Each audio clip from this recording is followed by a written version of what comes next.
que tenga señales.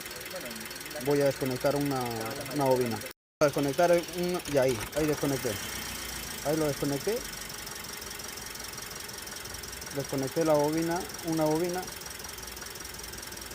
Conéctalo.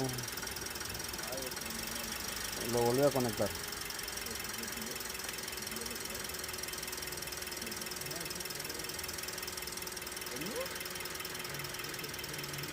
Pero sí hizo el cambio.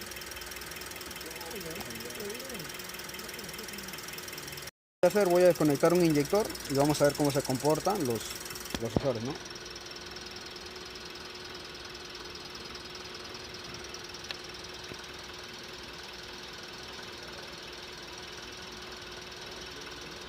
Ahí desconecté el inyector. Desconecté el inyector. Y como ahí desconecté un inyector. Sigue desconectado el inyector. Sigue desconectado el inyector. Ahora lo vuelvo a conectar.